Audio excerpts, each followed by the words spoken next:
Hello everyone, good morning. कैसे हो आप सब? आई होप सब ठीक होंगे। Welcome to my new video. मैं स्वागत करती हूँ अपने YouTube channel Neeraj Kumari and source. तो आज मैं आपके लिए लेके आई हूँ एक रोचक कथा, लक्ष्मी जी बड़ी या भगवान विष्णु बड़े। और हाँ, जो भी मेरे चैनल पे नए विजिट हैं प्लीज़ मेरे चैनल को सब्सक्राइब कर देना और मेरी वीडियो को लाइक कमेंट करना। चलो स्टार्ट करते हैं। एक बार नारायण लक्ष्मी जी से बोले, लोगों में कितनी भक्ति बढ़ गई है, सब नारायण नारायण करते हैं। तो लक्ष्मी जी बोली, आपको पाने के लिए नहीं, मुझे पाने के लिए भक्ति बढ़ गई है। तो भगवान जी बोले, लोग लक्ष्मी लक्ष्मी ऐसा जाप थोड़े ही ना करते हैं। तो माता लक्ष्मी बोली कि विश्वास ना हो तो परीक्षा हो जाए। भगवान नारायण एक गांव में ब्राह्मण का रूप लेकर गए। एक घर का दरवाजा खटखटाया। घर के यजमान ने दरवाजा खोलकर पूछा, कहाँ के हैं? तो भगवान बोले, हम तुम्हारे नगर में भगवान का कथा कीर्तन करना चाहते हैं। यजमान बोला, ठीक है महाराज, जब तक कथा होगी आप मेरे घर में रहना। गांव के कुछ लोग इकट्ठा हो गए और सब तैयारी कर दी। पहले दिन कुछ लोग आए। अब भगवान स्वयं कथा कर रहे थे तो संगत बढ़ी। दूसरे दिन, तीसरे दिन और भी भीड़ हो गई। भगवान खुश हो गए कि कितनी भक्ति है लोगों में। लक्ष्मी माता ने सोचा, अब देखा जाए कि क्या चल रहा है। लक्ष्मी माता ने बूढ़ी माता का रूप लिया और उस नगर में पहुंची। एक महिला ताला बंद करके कथा में जा रही थी कि माता उसके द्वार पर पहुंची और बोली, बेटी जरा पानी पिला दे। तो महिला बोली, माताजी 3:30 बजे हैं, मेरे प्रवचन में जाने का टाइम हो गया है।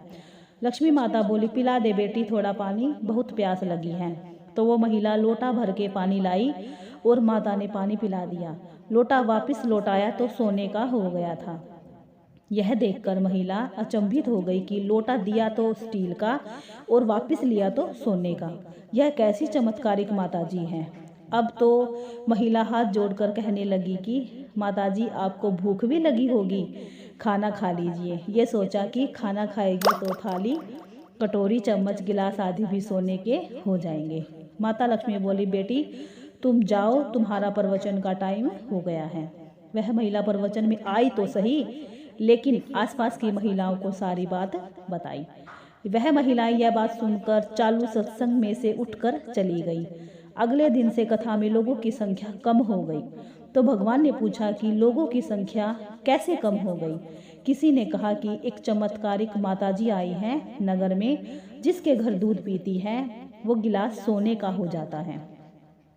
थाली में रोटी सब्जी खाती है तो थाली भी सोने की ही हो जाती है। उसके कारण लोग प्रवचन में नहीं आते। भगवान नारायण समझ गए कि लक्ष्मी जी का आगमन हो चुका है। इतनी बात सुनते ही जो यजमान सेठ जी थे वो भी उठ खड़े हुए और खिसक गए।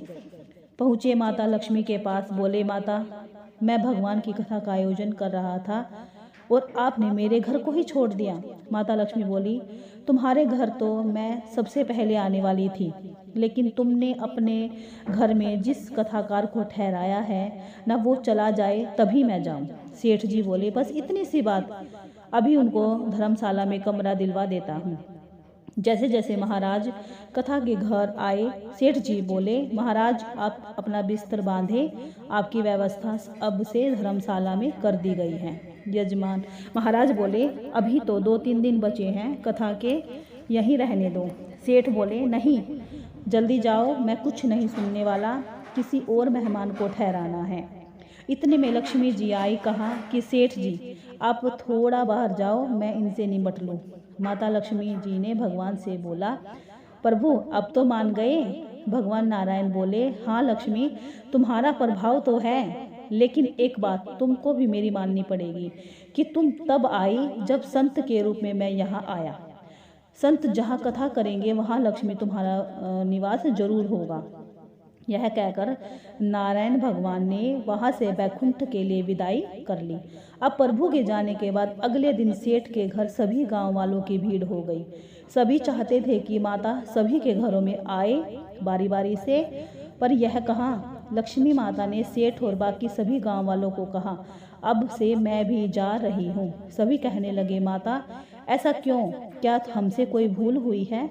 माता ने कहा कि मैं वहीं रहती हूँ जहाँ नारायण का वास होता है। आपने नारायण को तो निकाल दिया, फिर मैं कैसे रह सकती हूँ। और वो भी चली गई।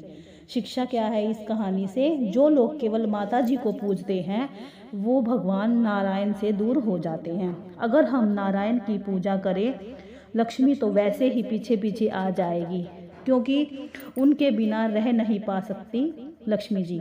जहाँ परमात्मा की याद है वहाँ लक्ष्मी का वास होता है।